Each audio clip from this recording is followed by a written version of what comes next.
বেড়াতে, অনেকে ছবি উঠাতে আসে। আহ অনেকে ঘুরতে ছবি উঠায়। তো আমি এখন একটা ভাই আছে, ওনার সাথে কথা বলবো, দেখি পারে কিনা। একটা লোক বসে আছে, ভয় করতেছে, কার সাথে কথা বলি মায়ের দেয় নাকি। আসসালামু আলাইকুম। ওয়ালাইকুম আসসালাম রহমতুল্লাহি ওয়া বারাকাতুহু। কেমন আছেন আপনি? আছি আলহামদুলিল্লাহ ভালো। আপনি ভালো আছেন? আলহামদুলিল্লাহ ভালো আছি। আপনি এখানকার কি স্থানীয়? হ্যাঁ, আমার বাসা এই পাশেই, এখানেই আমার বাসা। আচ্ছা, এখন প্রায় রাত 9:30 বাজে। তো নির্জন পরিবেশ, তো এখানে মানুষজন খুবই কম থাকে। তো আপনার এখানে কোনো অসামাজিক কাজ, যেমন ডাকাতি, ছিনতাইকারী, এরকম কোনো ঘটনা ঘটে কিনা এই পরিবেশটায় একটু যদি উম, বলতেন। না না, এখানে আসলে ওরকম কোনো অনৈতিক কোনো কাজ কাম হয় না। আর এখানে অনেক কোলাহল, সুন্দর পরিবেশ। এখানে সবাই এসে বসে থাকে, আড্ডা দেয়।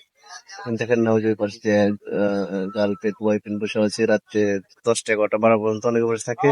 তবে এখানে কেউ ডিস্টার্ব করে না, না, সবাই আমি এখানে আসার অনেক পরে দেখলাম পরিবেশ। অনেকে গার্লফ্রেন্ড বয়ফ্রেন্ড বসে আছে, কিন্তু কোনো অসামাজিক কাজ চলতেছে না, তারা নিরিবিলি বসে কথা বলতেছে।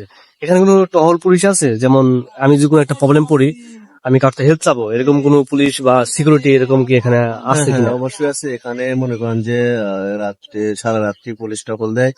আর এখানকার পরিবেশ অনেক ভালো, সেই জন্য এখানে সবাই এসে বসে থাকে। এখানে কোনো প্রবলেম নাই, আপনি কোনো সমস্যায় পড়লে অবশ্যই পুলিশ হেল্প করবে, কারণ সবসময় আর এখানে আরেকটা প্রশাসনের লোক প্রশ্ন আছে। আমার জানার কথা, যেমন আপনি এখানে মানে প্রতিদিন আমরা দেখি ঢাকা শহরে বা বিভিন্ন পার্কে একটা নির্দিষ্ট টাইম থাকে, ইন টাইম, যেমন শেষ হওয়ার টাইম থাকে।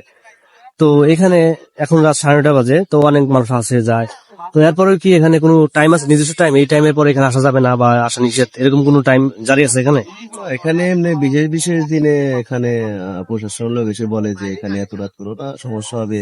তো ওরকম ঘটনা ঘটে না, কিন্তু এমনি সবাই আসে রাত্রে 10টা 11টা 12 পর্যন্ত বসে থাকে, সমস্যা নাই। কারণ এখানে সবসময় পুলিশ টহল দেয়, এই নিয়ে কোনো প্রবলেম হয় না, কারণ প্রশাসনের লোক আছে। এখানকার পরিবেশটা অনেক ভালো, দেখেন তো যে পাশে অনেকে বসে আছে নিরিবিলি, মানে কেউ এখানে কেউ কোনো সমস্যা নেই, কেউ ডিস্টার্ব করে না বা কেউ কোনো বাড়তি কথা বলে না। এখানে সবাই শিক্ষিত ফ্যামিলি লোকজন আছে, তো এখানে সবাই মোটামুটি সবাই ভালো। হ্যাঁ, আমি দেখতেছি মোটামুটি ওখানে অনেকে বসে আছে, অনেকে ছবি উঠাইতেছে। হ্যাঁ হ্যাঁ, আর যেটা বলবো, কোনো সমস্যা নেই। আপনি এখানে একা কেন? আপনার এত বড় একটা ডেস্ক নিয়ে বসে আছেন, পাশে কেউ নাই। তো আপনি আসলে মন খারাপ কি জন্য আসছেন এখানে, একটু জানতে পারবো? আসলে আমার আসলে পার্সোনাল ম্যাটার আপনার সাথে শেয়ার করলে কেমন হয়? তো আজকে আচ্ছা আমার থাক, গার্লফ্রেন্ড, সবার সবার পার্সোনাল থাকে। আপনি প্রেম করেন? উম, করি, এখনো করি। তো সেই জন্য এখানে আসা, ওর জন্যই আসা। আচ্ছা আচ্ছা, বুঝতে পারছি, ধন্যবাদ। আপনার পার্সোনাল কথা না বলি। ভালো থাকবেন, আর নিজের প্রেমিকার ঠিক প্রতি আছে, যত্ন নেবেন। অবশ্যই। আর আপনি ভালো থাকবেন ও দোয়া রাখবেন যে আমাদের কোনো সমস্যা যেন না হয়।